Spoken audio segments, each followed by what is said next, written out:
Welcome. It is 2 minutes after 5 on Tuesday, December 11th. I'd like to call the December 2018 Energy Awareness Commission meeting to order. First item on our agenda is to review and approve the minutes of our November 13th meeting.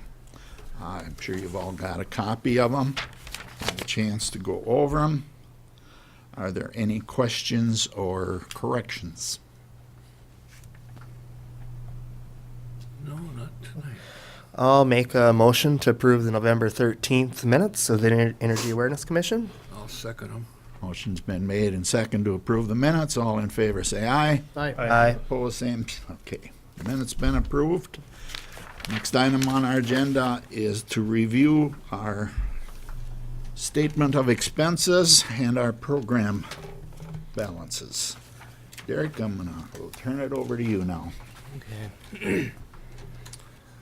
So I did not pick out particular accounts this month. I just kind of want to go over the overall status of the conservation improvement program since it's December, and the next few months we'll be going over it again as things go on, and it kind of winds down for the year. The current overall balance as of the end of November was $71,400 left in the account. Roughly right about now we have around $60,000. I coded some things today, so we're maybe close to $50,000. But I looked back from 2015 to last year, and the balances during the time frame of of now, it's ranged from having 114,000 and down to about $36,000 around this time. So I think we're looking pretty good because at the end of those years we had anywhere from about $20,000 to being negative $7,000 over the overall budget. I believe that was 2015 or 16. So I'd estimate at the most we'd have about $27,000 left in the budget, if not closer down just a few thousand. It really depends on what happens in the next few weeks, and then even into next year, what gets submitted from this year, next year, that I can go back and code into this and take away from this conservation improvement program. If I'm correct, I believe the new budget takes over in February. Is that correct? February, March. Well, the new budget would take over. They cut off 2018 probably Okay. in the mid-January or early Yeah. February. Yeah, You it's they, not They have a much- cutoff, so it's not really like a end of the month But type we thing. But when they, incorporate the new monies. depending on when those expenses come in. So if that receipt or whatever's dated after the first of the year, they would code them Right. to this correct. year. If Correct. if it's dated prior, gets coded back. As we see on our current account summary, we've got a $40 air conditioning clean rebate that was done this last month. Right. So, And I've attached, just for your, viewing pleasure, 2015 to this year, the time frame, last kind of where we stand, what was used, so. Oh, are there any other questions or concerns on the statement of expenses? So we're leaving them all basically the same for next year. Some have changed. If you remember, we added an account for the energy education and research grant. Some accounts won't have as much monies in them, but they're roughly mostly the same. Okay. We don't have the 2019 budget in front of us, though, No. so you won't see that. Right. Yeah. No, you're not seeing that. You're seeing what's left over from this year and the years, previous years.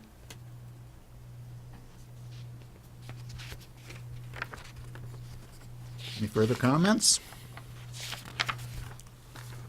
Entertain a motion to approve. I'll offer the motion to approve. I'll second it. Motion's been made and approved to receive the account summary and income statement for December of 2018. All in favor say aye. Aye. Opposed? Okay. Now, we're going to move on to new business. We have Alexis here with us today from the search people, and I'm going to let her approach and inform us. Welcome. All right. One forward maybe, and some extras.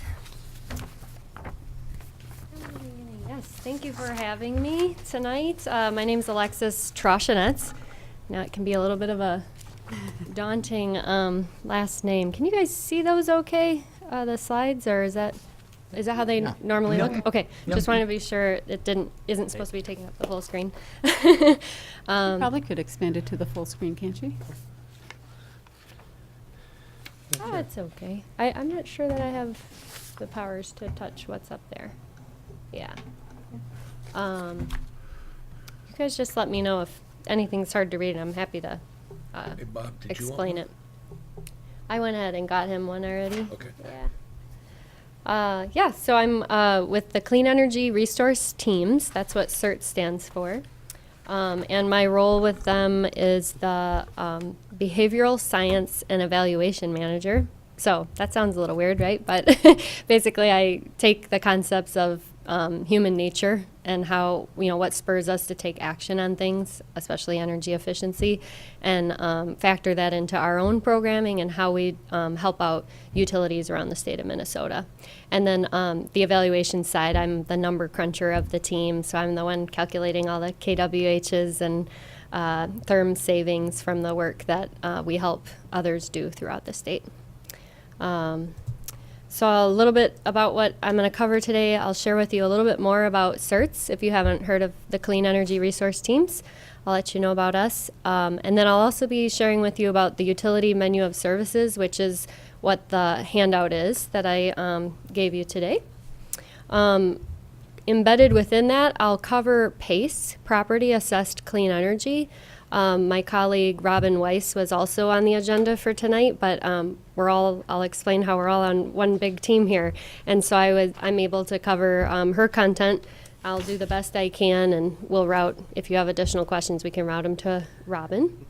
And then I'll take any questions you have, or if you have questions during the presentation, feel free to interject. So a little bit about CERTs, we call ourselves for short. We help individuals and their communities connect to the resources they need to implement clean energy community-based projects. And clean energy for us is both energy efficiency and renewable energy like solar or wind, other technologies coming on the scene, electric vehicles, of course, and energy storage are some other areas that we're helping communities explore. And we are a statewide partnership. So I actually work at the University of Minnesota as part of Extension at the St. Paul campus. And there's 7 of us there that help serve all the regions of the state, but we have the state divided up into 7 regions. We're supported by the Minnesota Department of Commerce, the Division of Energy Resources. A nonprofit called Great Plains Institute runs our Metro CERT program, the region just for the Metro. And then down here, serving Brown County, is the Southwest Regional Development Commission. As that staff. And so we have staff in each of these 7 regions. We have steering committees, 12 to 16 members on our steering committees, and we always welcome utility representation or community representation on those steering committees. So if what we're doing sounds interesting to you and you want to get involved as you step out of other duties, you can come join the CERTs. And then we have what we call our regional teams, and this is really anybody who's ever connected with CERTs, joined our email list, and we keep them in the loop of upcoming events within the 7 regions. And I mentioned community-based clean energy, so that's a critical part of who we are. We try to, build community with clean energy and build clean energy through community.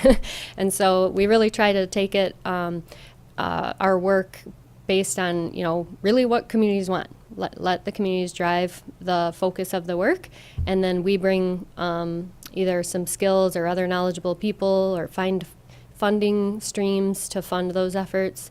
So that's the resources part of our work. We bring that to the table. And we do, we recently went through strategic planning, and we do have kind of this vision that we want to do as best as we can, get these solutions permeating every corner of the state. And from some of the maps you'll see today, we're getting there, but there's always more room for improvement. And we're passionate about meeting folks where they are, so both geographically, coming out, throughout the state and have our regional coordinators get into communities in their regions, converting learning into doing. So we like to kind of get to that point of action. We're very passionate about that. Who do we work with? We work with governmental units like cities, counties, schools, and tribal nations. We help out small businesses, utilities as another audience, agriculture, and this under-resourced audiences are kind of the low-income programming type assistance. And with utilities, we work hard to work with utilities to define, what they'd like us to be doing. We try not to get right between them and their customer without kind of a gracing of that activity, and permission and everything. Here's a testimonial of some work we've done with Minnesota Energy Resources, a natural gas investor-owned utility, and I'm going to read it. It says, "What a great opportunity for us to partner with an established organization that is very professional, strategic, and has a core mission around energy conservation. And you're free. Your reputation is number one, which is very important to us. You have enough outreach out there that people are familiar with you and trust you." And you'll see several examples of how we've worked with Minnesota Energy Resources to date in today's presentation. And we're organizing our work more and more into these three categories of providing hands-on assistance to communities, so really walking people through a decision-making process. In this particular picture, I'm talking to a business owner in Faribault this fall on energy efficiency programming that they could be getting engaged with. We offer practical steps to adopting clean energy. The example here is our Right Light app. It's a mobile-friendly decision tool on picking out energy-efficient light bulbs. And we create learning opportunities. A recent one we held in Fairmont was Hog the Energy Savings, a swine energy management seminar. Just kind of share with that audience what the opportunities are for them. We host regional events and tours, as I mentioned earlier. And this gets down to our steering committees informing what types of events they want in their regions. And we try to host about 3 events in all of the 7 regions of the state each year. And the topics can range anything from solar, seeing some newer LED lighting installations. We did a biomass for poultry event where poultry barns were heated with biomass wood chip burning, and electric vehicle kick the tires events where people could kind of see an electric vehicle and how it plugs into the charging station and all of that. We host a conference every other year. The next one will be in 2020, and about a fifth of the 500 attendees that come are utility representatives. So it's a neat time to come together and meet with other folks thinking about utilities in the state. And a lot of community members come to that as well. So it's a lot of fun in St. Cloud usually. We host what we call certified campaigns. This is a real a part of our programming that helps us stay focused on energy efficiency. So we'll pick out either items to promote that are energy efficient, like a vending miser, motion detector on a vending machine, to cut back on the energy use there, or we'll focus in on an audience. So we've helped gas station owners change out LED lighting in the canopy above the fueling pumps, and turkey barns switch to LED lighting as well through these kinds of campaigns. A little bit more on our lighting resources. A very popular resource has been the one on the upper left. It's our Right Light guide. Again, it's the former version of the app I showed you, just a 2-page educational guide on the key decisions you would need to make when picking out energy efficient lighting. And we've customized that for over 70 utilities. And I think New Ulm had it customized a few years ago before your time, Derek. So if you can't find your copy of it, we'll be sure to check and get you a fresh version. But basically, it swaps out our logo and puts in the utility and puts the utility contact information on the guide. And it's a piece that can be handed out directly with customers to, provide educational resourcing to your customers. And again, here's that app. It's at rightlightapp.org. You don't need to get it from an app store. You just punch in the website, and you can save your lighting selections into your own little list in the app and have an account if you want. You do not buy light bulbs through it. We're pretty vendor neutral in all the work we do. We try to be. Yeah. And then seed grants for community projects. We give out every other year, again, on that cycle, anywhere from $500 to $5,000 to community-based projects. So we accept the applications, and our steering committees select the projects to award funds to. So that's been a fun project. And here's some examples of those. So up in our central region, we had a animal rescue install 40 kW of solar in Hackensack, Minnesota. Up in the Northeast, we've got a team called Equilibrium 3 that received funds to help with weatherization of low-income households. In Tremont, Minnesota, we did some relighting of Main Street and saving on building energy systems, efficiency upgrades, HVAC systems.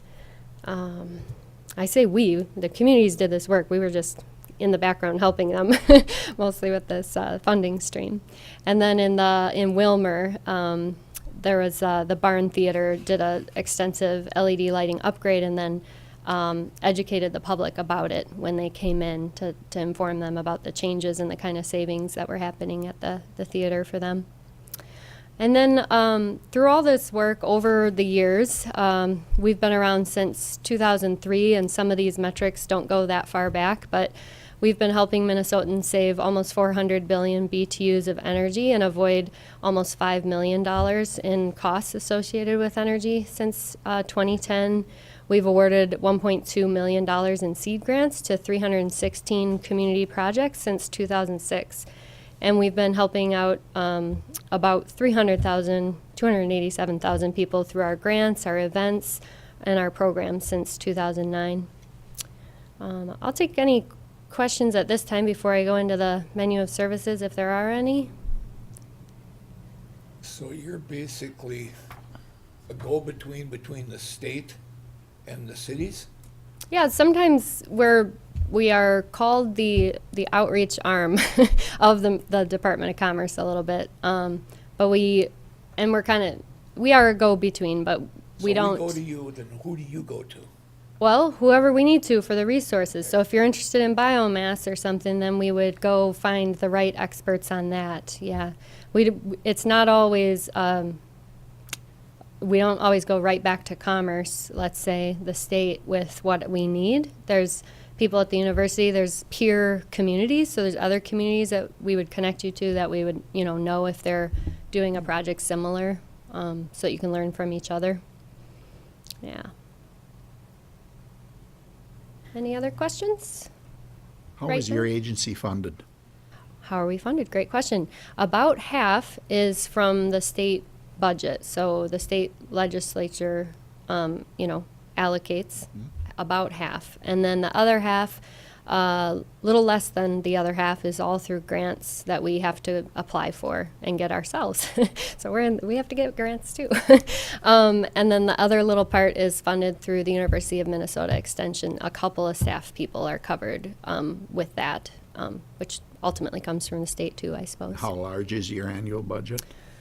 Oh, I leave that to my boss to worry about, but I do know we get $500,000 from the state, and I can't remember if that's annually or every other year. So that gives you a sense of it's not an enormous budget, and the $140,000, it is every other year that the 500 comes through, because 140,000 of that passes right through us to the regions. So only 360,000 of that every other for 2 years is to our team of about 15 people.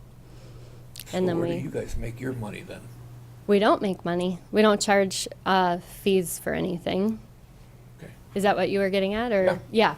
Our services are free. As I understand it, Assistant. then you are a service organization and a knowledge bank. Sure. I like that. I like that wording. I might borrow that wording. We actually find it challenging to describe ourselves sometimes because we're not your normal like consultant or university, entity either. So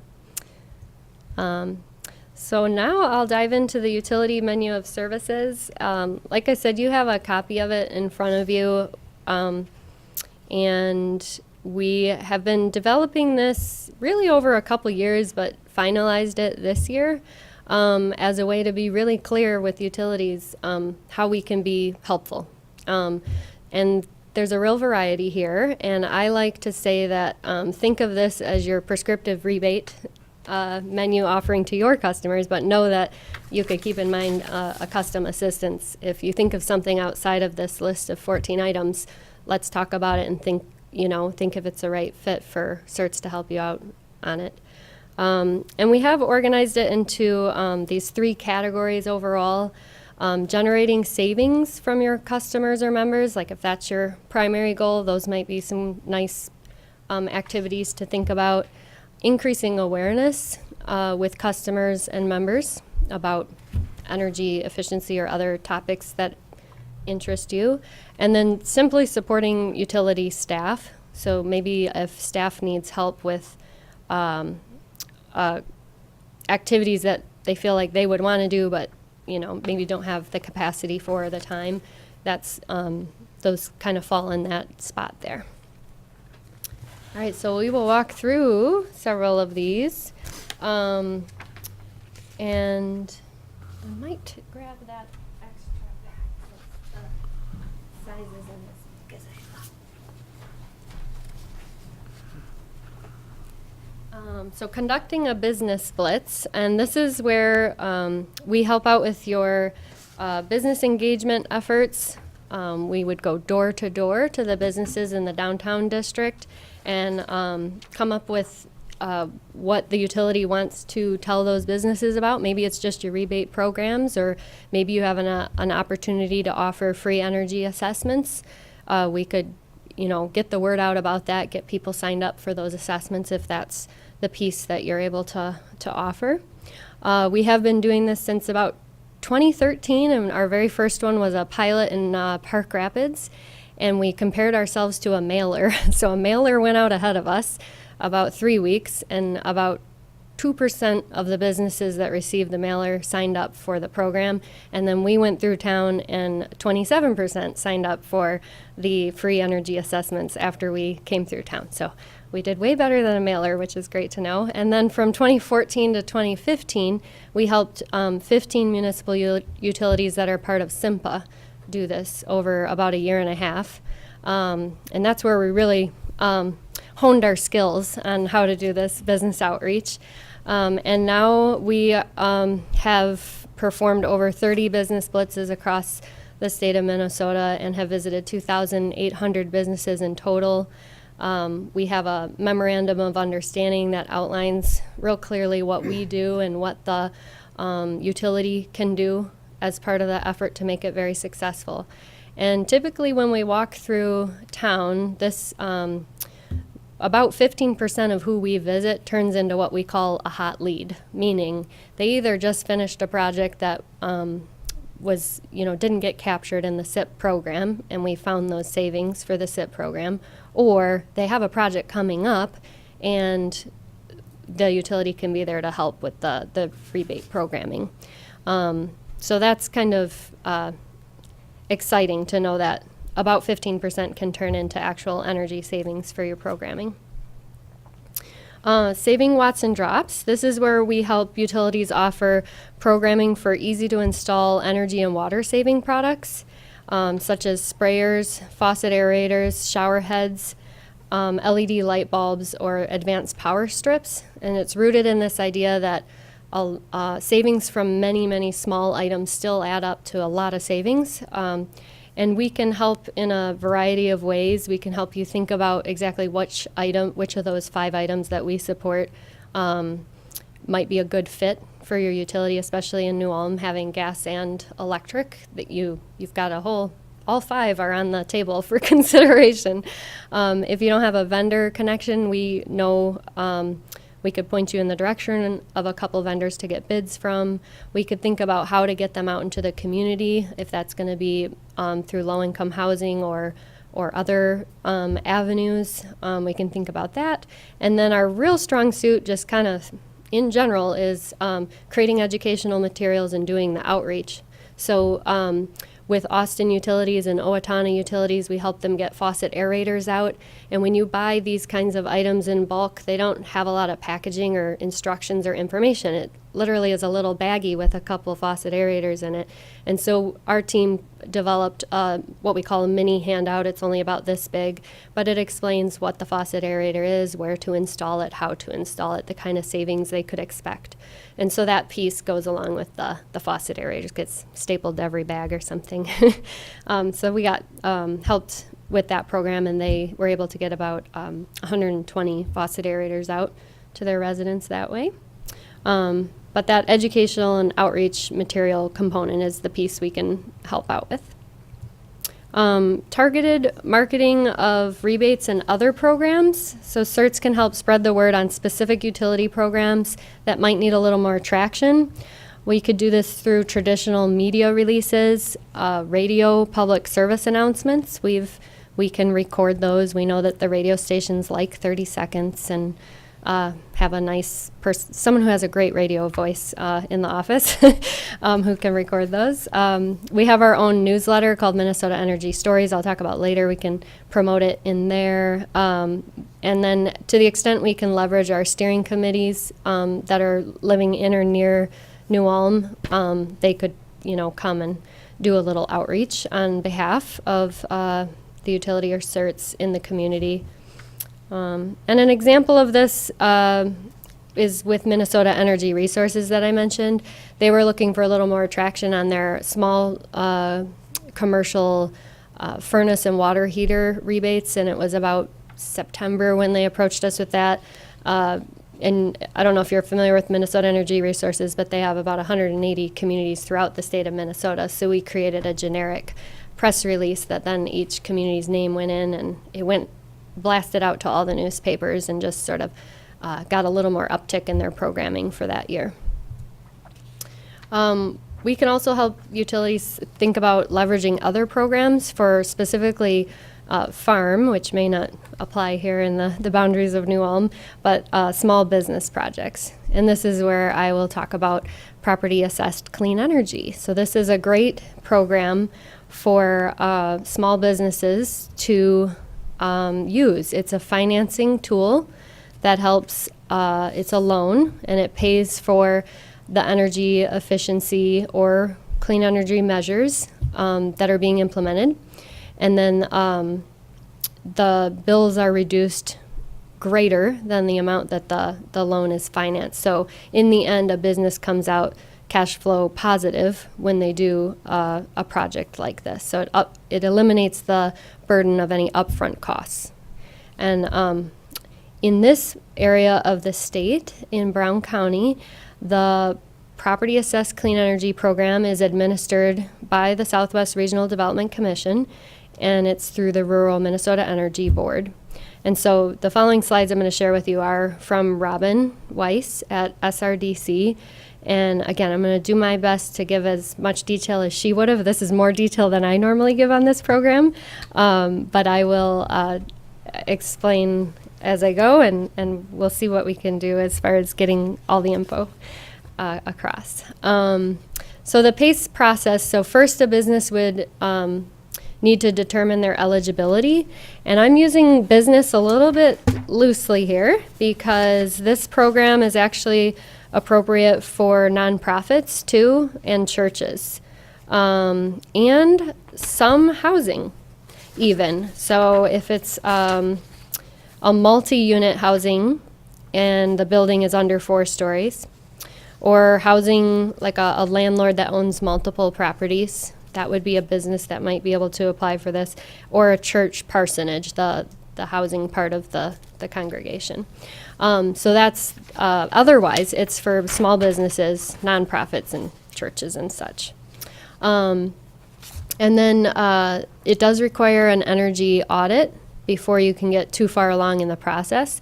And there's certain eligibility, financial eligibility, like you actually have to be current on all your mortgages. There's can't be any liens, financial stuff. And then to get that energy audit, it has to be done by a qualified person. So that's a certified energy manager, and there's some other requirements. I wasn't gonna share every single detail, but I can.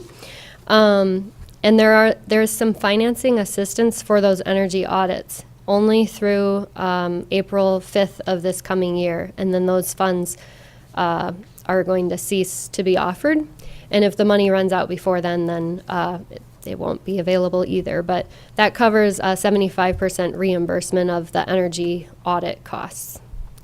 And then once that's done, you just submit an application to the RMEB PACE program, Robin Weiss, and they'll double check that everything's good to go and it moves through approval. And then the project can be implemented and start recognizing the savings of that project. And again, the costs for improvements are paid back through a special assessment on property taxes. That's what this property assessed part is all about.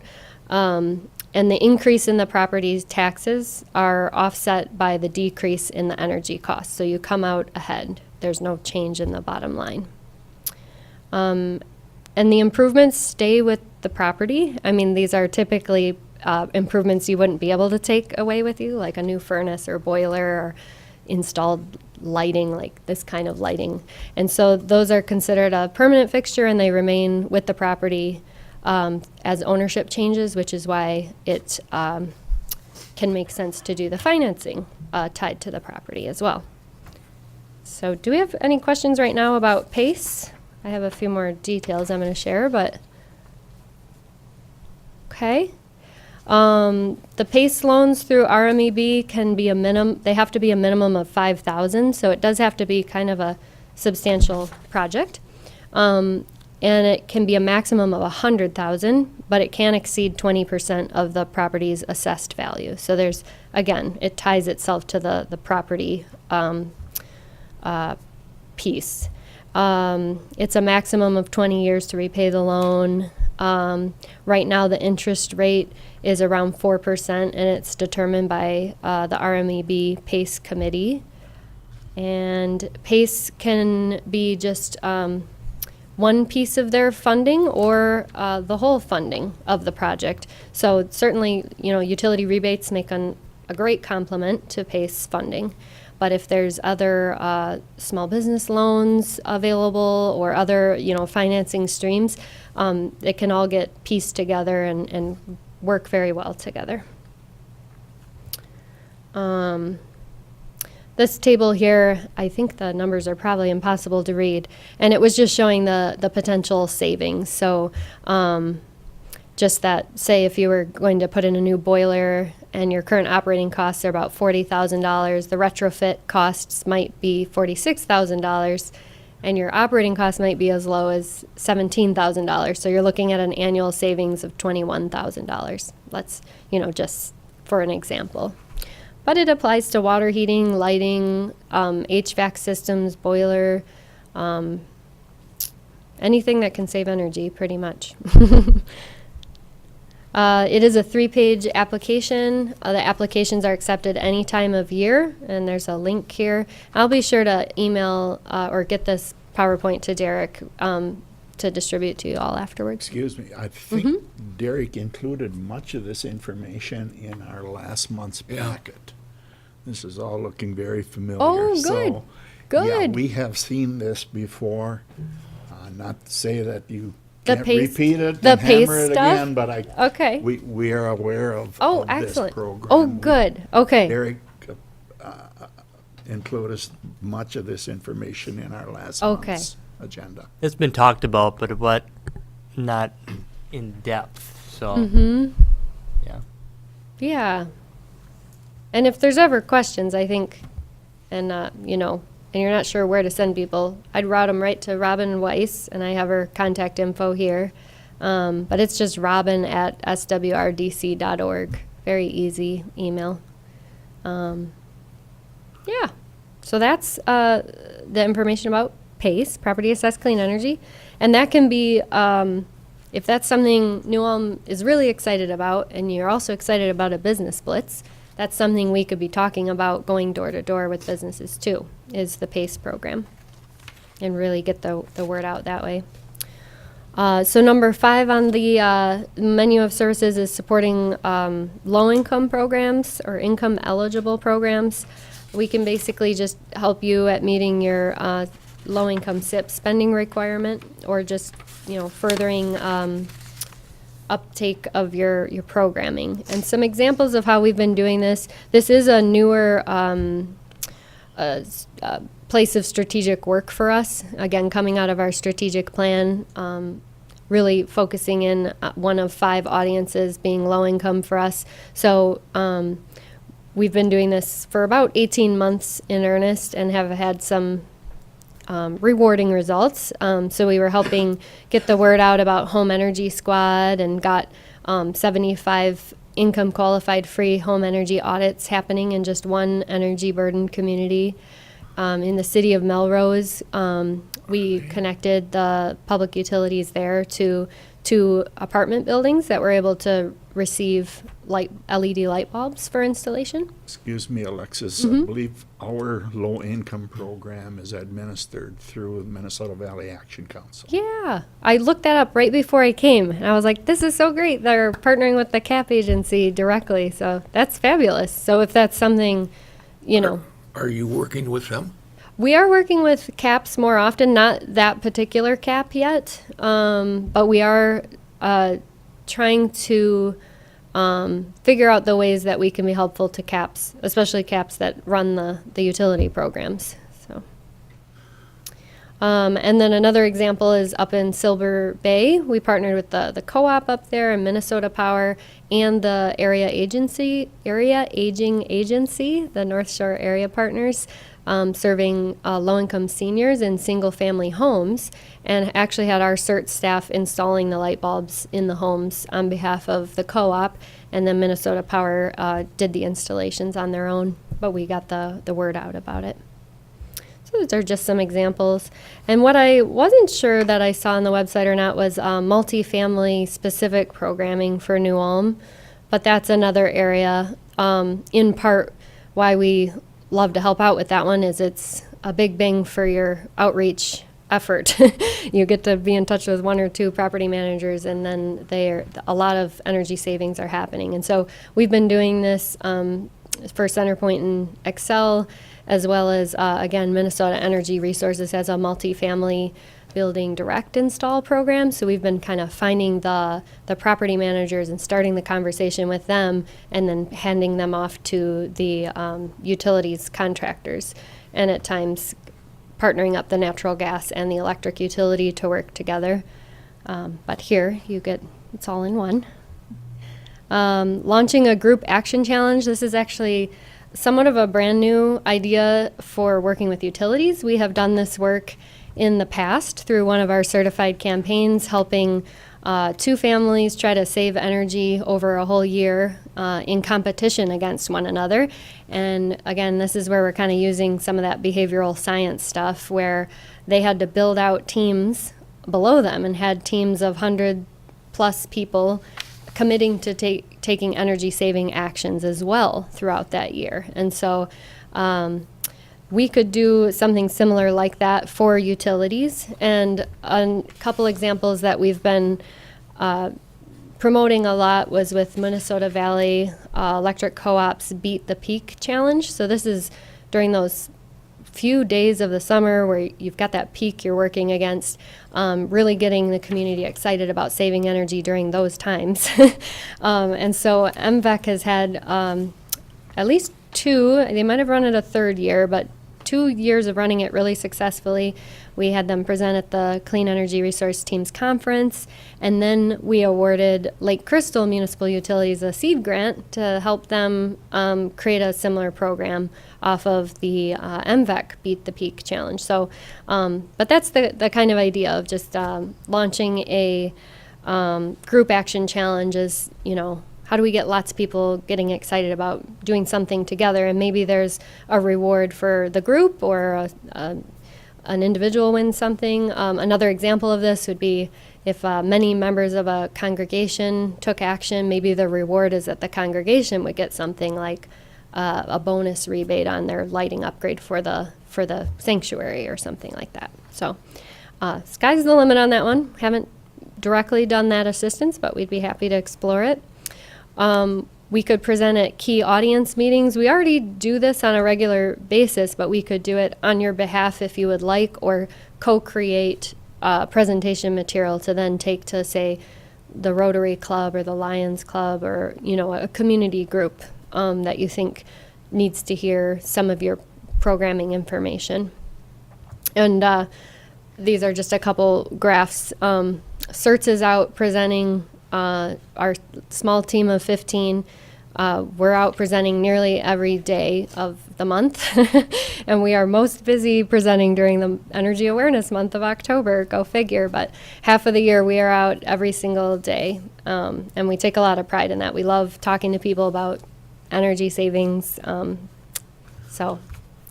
Another brand new idea to consider would be, and this would be a really good fit for New Ulm, I think, is hosting an energy efficiency pop-up. So we could host a table at a busy place in town, like a coffee shop, and be available to answer questions and share resources with community members about energy savings. I mean, it would also be a fun thing, like if all of you wanted to work a half-hour shift with us, and we could, have fun things at the table, and then have some of you interacting with the public too. That would be really fun. And just like presenting, we love, we do a lot of tabling events. So this picture is showing us giving away energy and water conservation kits on behalf of Minnesota Energy Resources up on the Iron Range during their Earth Fest this year. And so giving those out, explaining to people how to use them, that's the kind of, we love that stuff. So leveraging local leaders. So this is also a new one, and leveraging the behavioral science concept of everybody knows somebody. And here, I actually don't know if this is still a current picture of the New Ulm PUC, but I had just grabbed a picture of the New Ulm PUC because it was a nice looking picture of 5 people standing together representing a utility. And the concept is every single one of you know other key leaders in the community. And if there was a certain, specific message or programming, or maybe it's even like PACE, you could get the word out about PACE this way. Each one of you could commit, or each one, a member on the PUC could commit to reaching out to 5 or 6 business owners. And that personal message of, hey, have you heard about this program? Here's a flyer. It's really interesting. Call Robin. She's great.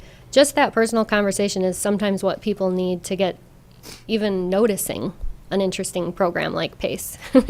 But there's lots of other teams we could use in the community too, other elected officials, leveraging a Chamber of Commerce or the Economic Development Agency if available. And our experience of doing this in the past, just the most noteworthy one is having the president of the Turkey Growers Association. He did his own barn in LED lighting, and then he helped shoot a video with us about talking about his barn, showing off his barn, and telling other turkey farmers that, this is good to do. And then that was shown on a local TV station for a while. Facilitating community solar gardens or other solar. I do not know, what the status is of New Ulm as far as, considering community solar gardens or not. But is everyone familiar with community solar gardens in the room? The idea that the utility could host a single array and then Yeah, we were talking customers about it earlier. subscribe I've to. actually done some preliminary survey work in that area. Okay, so you're kind of, yeah, so that's great. And that's something we can help you out, additional, information seeking or program development, or help you, help point out other programs that you might want to model yours off of, or at least what the program types, different variety of program types there are. There are a lot of programs now in Minnesota, 30 and probably counting. This slide might be a month or so old. But 13 in municipal utilities, mostly in the within the aggregators, and 17 cooperative programs and 2 investor-owned community solar garden programs. And CERTS has come up with quite a few resources to support this work, and so far what we hear from people is they just appreciate kind of the third-party nature of our resources. We are not a solar developer. We do not make money off of this. And so we've done homework to try to figure out what are the questions people need answered around community solar gardens. And those are questions that subscribers might ask, cities might ask. We have finance decision-making tools available on the website to crunch the numbers a little bit. Subscriber agreement disclosure checklist. So when community members are thinking about signing on, they should be able to find certain things in their contract. And so that's all listed out in a checklist.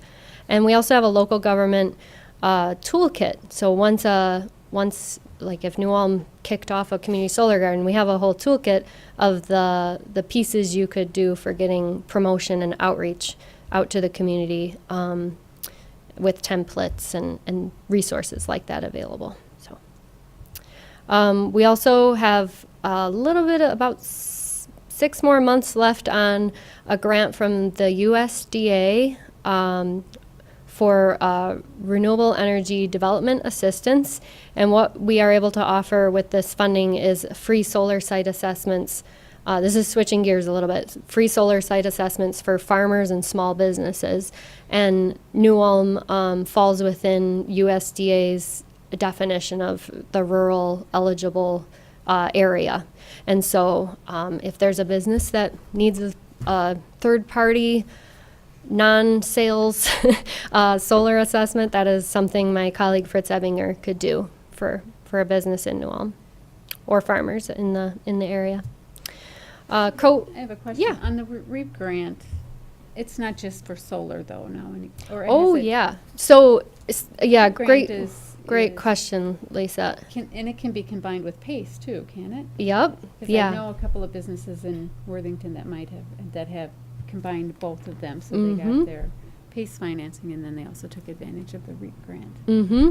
Because you Yeah. think rural, but small businesses. Right. Grocery Yeah. stores and that kind of stuff. Can Yeah, so our team just has 6 months left on, there's so many acronyms, on something called REDA, REDA, and so that's to do those solar site assessments. Oh, that was Rita. Okay. REDA, Oh, I was yeah, thinking but REAP. our I saw team. REAP up there. Yep, because we help people pursue the REAP funding once they have that solar site assessment done.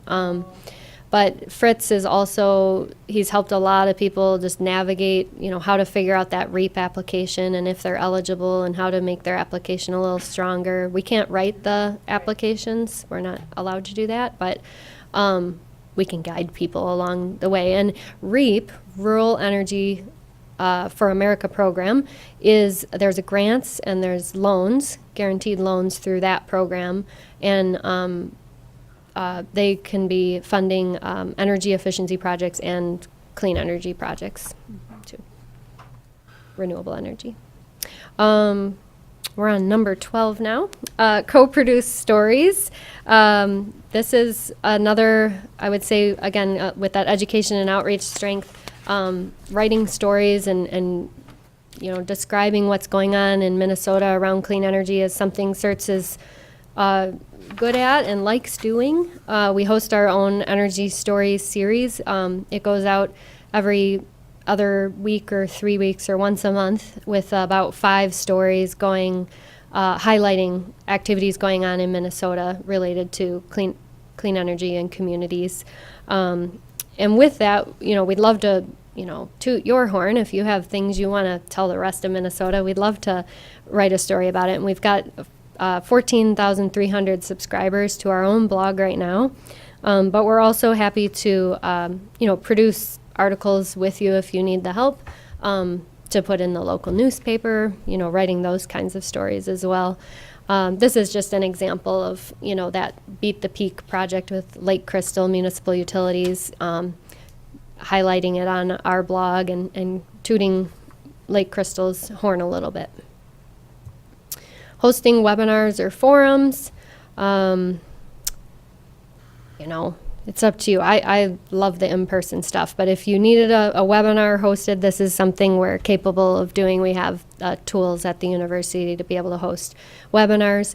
And then we also, so we could host with the community if needed, but also there are opportunities for utilities or communities to join webinars that we host. So we hosted one around PACE financing and how utilities can pair that up with their rebates, and it's recorded on YouTube, and there'll be a link in the presentation you can pop out to, and it's just a half-hour recording.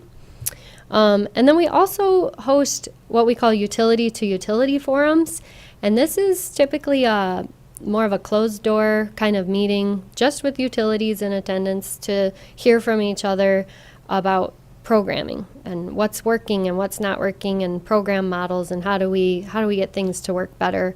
So that there can be very, honest and frank conversations among the utilities without feeling the pressure of their customers or members, like, maybe tuning in and, saying everything just perfectly right. Like kind of a process time together with other utilities. And so we've done this on community solar gardens quite a bit when that first launched, so that utilities could get their heads together on what do we want to offer and what does that mean to us and what do we not like about it. And so we had 3 utility-to-utility forums on community solar gardens. And then we hosted one for the central northwest region this fall on electric vehicles, mostly talking about charging infrastructure and how do you, what role do utilities want to play with putting charging infrastructure in place. And with that, Minnesota Power has a great blog about electric vehicles that I have a link to in this presentation, energizeyourdrive.com/blog. And through getting ready for that electric vehicles utility-to-utility forum, we were made much more aware of what Minnesota Power is doing around electric vehicles. So some interesting stories around the state. And lastly, provide survey assistance. So it sounds like you did a little survey type research for community solar gardens already. An example of how we've helped utilities out in the past to gather feedback from members or customers about specific topics was with McLeod Cooperative. We sent out 2,500 surveys and got about 1,000 responses.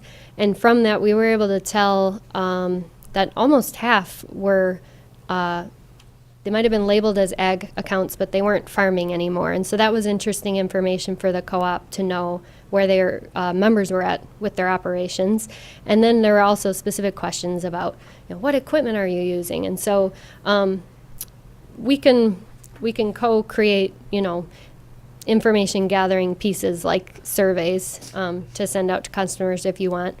Or back to that energy efficiency pop-up idea where we kind of set up shop in a coffee shop someday and talk to people as they come and go.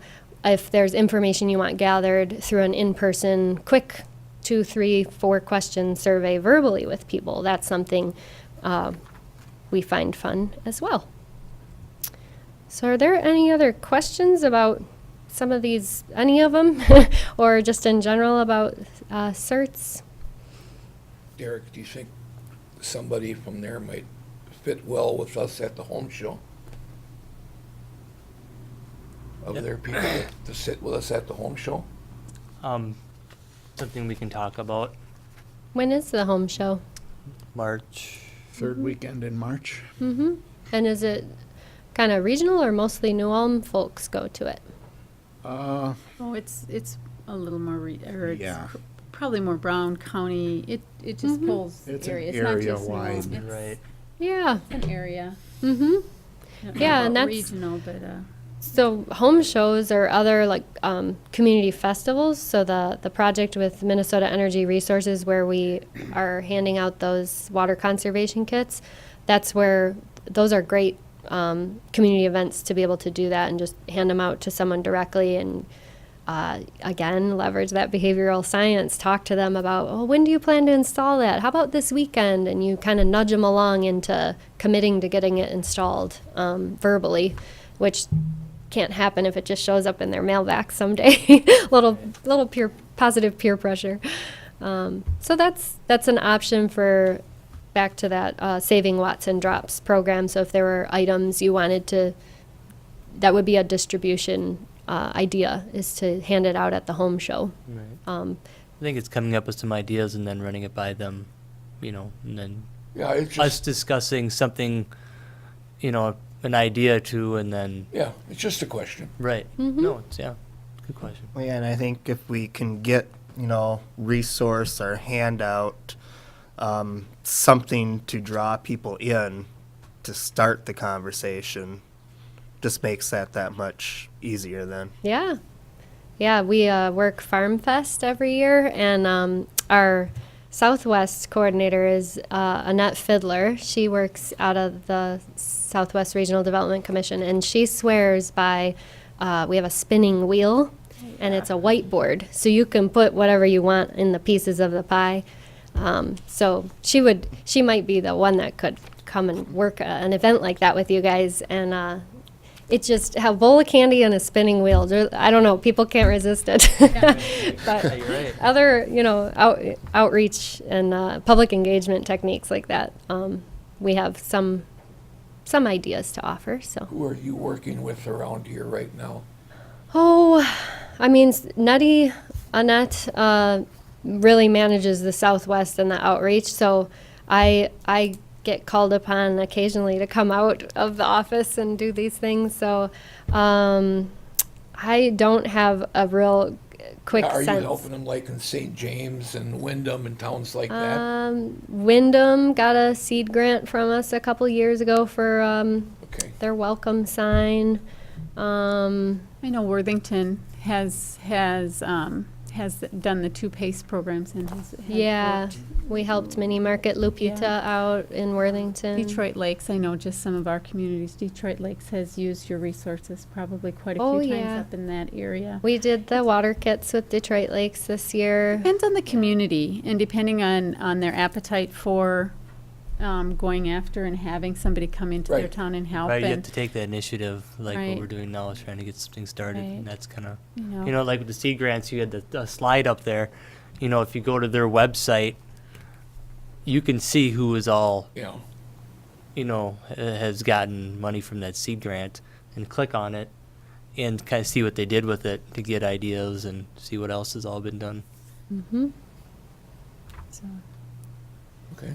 And the seed grants, we'll be opening up the request for proposals this summer again to fund projects in 2020. So we'll put the applications out in about August and ask for them to come back around October in 2019. So it's just something to keep on your radar timing-wise if you want to go for a little money for some of your projects too.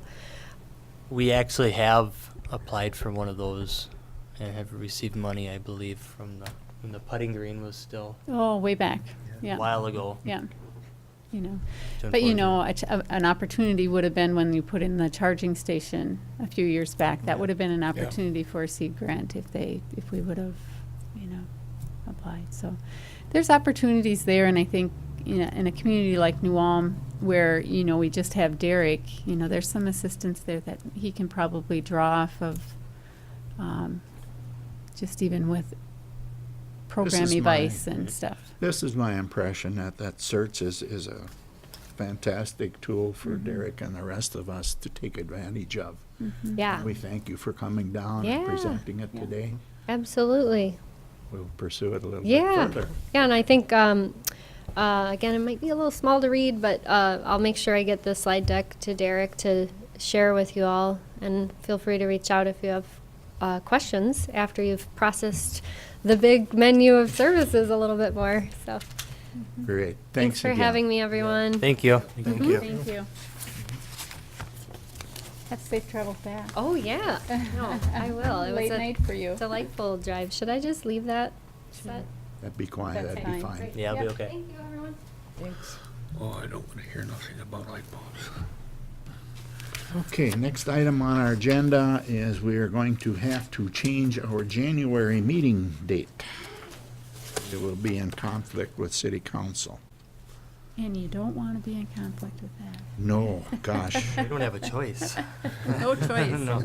we don't Yeah. want to anger Lisa. Yeah, we don't want to get Charlie mad either. So the proposal is to meet on the first Monday, which would be January 8th. January 10th, right? Is that what Well, it is? there was a Change the few meeting. options. Oh, I'm Yeah. sorry. We could, I didn't go down far enough. Oh, No, January 8th so- or January 10th. Oh, the there we 8th is go. when city council will meet, which is why we have to move. So we could still meet the 8th, but we would have to meet at the Public Utilities conference room. And if we did that, we probably would have to publicize, because it still needs to be an open meeting that we're having it there, somewhat. Otherwise, we Then can. we lose Lisa. Yeah, that's true. That is true. And we do it the 10th, which was a Later. Thursday, here at 5 p.m. Which That's there's fine. I make a motion to do it the 10th. I'll second that one. Motion's been made and seconded to change the first meeting in January to Thursday, January 10th, 5 p.m. in our council chambers that we're in now.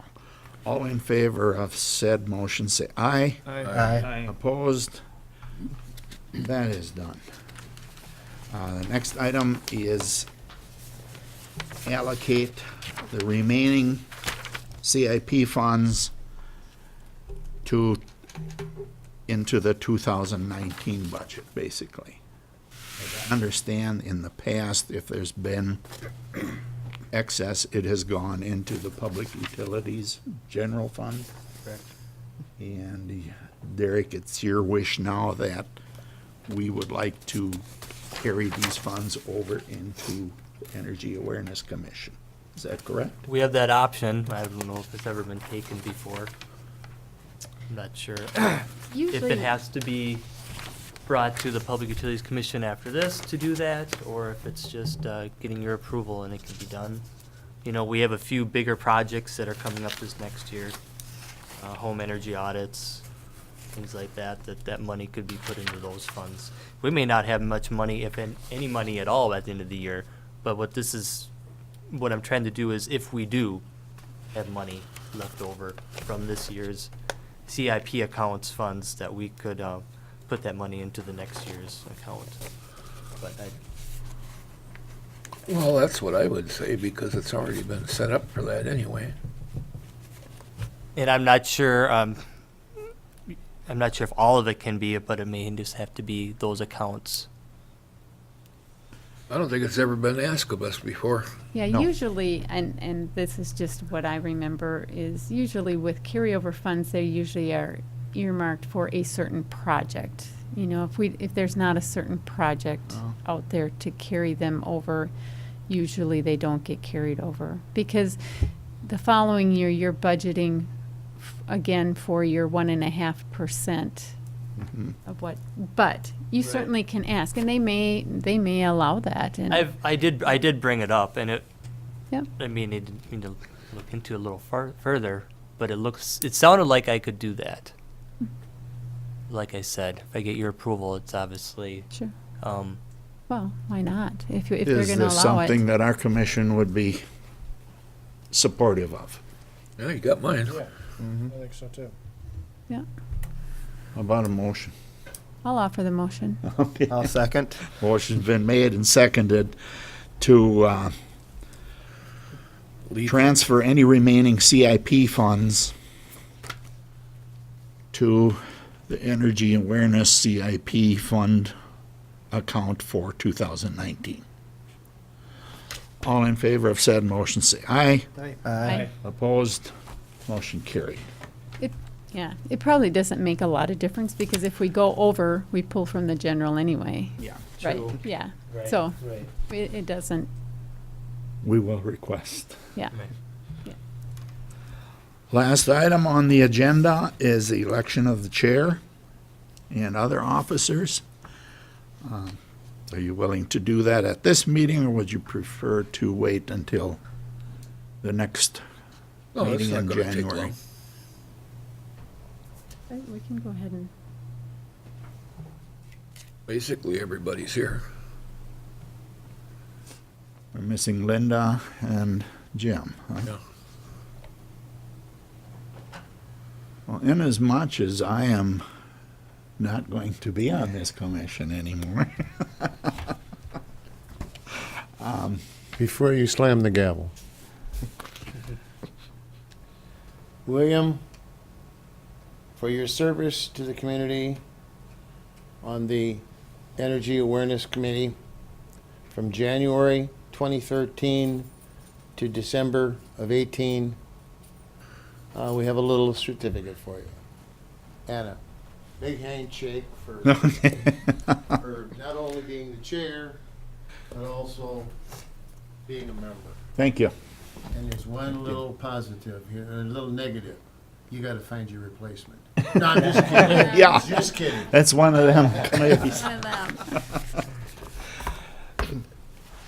Rick, you've been on here as long as I have, so you know that this is an enjoyable committee to work with. Yeah, they are, but I can't do it anymore.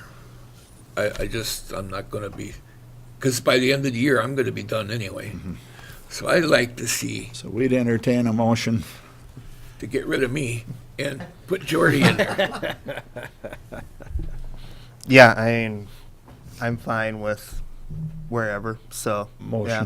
Motion's been made to nominate Jordan Veit as the chair for next year. Is there a second? I'll second. Motion's been made and seconded. Are there any other nominations? It's the first one. Second time I'll ask, are there any other nominations? Third time, are there any other nominations? I'd entertain a motion that nominations cease. So moved. Second. Motion's been made and seconded to cease nominations. All in favor, say aye. Aye. Opposed? Inasmuch as Jordan is the sole nominee, I'll make the motion myself that we install Jordan Veit as chairman of the Energy Awareness Commission for 2019.